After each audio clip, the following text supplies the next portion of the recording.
একটি সংকীর্ণ জলপথ, আর সেটাই ধরে রেখেছে পুরো বিশ্বের অর্থনীতি। কিন্তু যদি এই পথ বন্ধ হয়ে যায়? যুক্তরাষ্ট্র ভেবেছিল ইরানও হয়তো চাপের মুখে খুব সহজেই ভেঙে পড়বে, কিন্তু বাস্তবতা পুরোপুরি ভিন্ন। এটা ইরাক নয়, এটা আফগানিস্তানও নয়, এটা এমন এক প্রতিপক্ষ যে সরাসরি যুদ্ধ না করেও খেলার নিয়ম বদলে দিচ্ছে। হরমুজ প্রণালী, বিশ্বের প্রায় 25% তেল যায় এই একটাই পথ দিয়ে। আর এখন ইরান বলছে এই রুট তাদের নিয়ন্ত্রণে। শুধু তাই নয়, গালফ অফ ওমান এলাকাতেও তারা শক্ত অবস্থান নিয়েছে।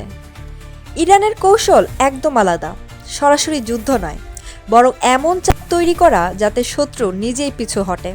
ইসলামিক রিভলিউশনারি গার্ড কর্পস ছোট ছোট স্পিডবোট, ড্রোন, ক্ষেপণাস্ত্র ব্যবহার করে বড় যুদ্ধজাহাজকেও ঝুঁকির মুখে ফেলছে।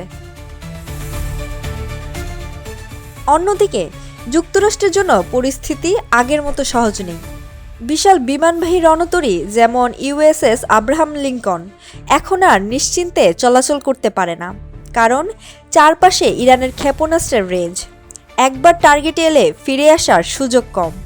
এই যুদ্ধ শুধু অস্ত্রের না, এটা তেলের যুদ্ধ।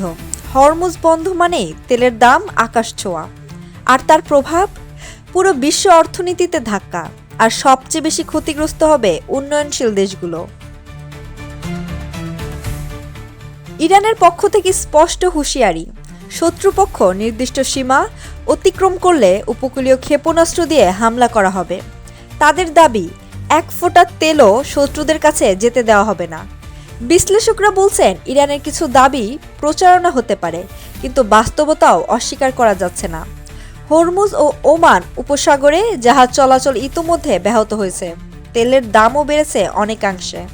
এই সংকট শুধু মধ্যপ্রাচ্যের না, এটা বিশ্ব অর্থনীতি, জ্বালানি নিরাপত্তা এবং ভবিষ্যতের লড়াই। যুদ্ধটা এখানে হলেও এর প্রভাব ছড়িয়েছে পুরো পৃথিবীতে। এক পক্ষ চাপ বাড়াচ্ছে, কিন্তু অন্য পক্ষ পিছু হটছে না। প্রশ্ন এখন একটাই, এটা কি শুধু শক্তির প্রদর্শন, নাকি সামনে আসছে এমন এক সংঘাত যার ধাক্কা সামলাতে পারবে না পুরো বিশ্ব?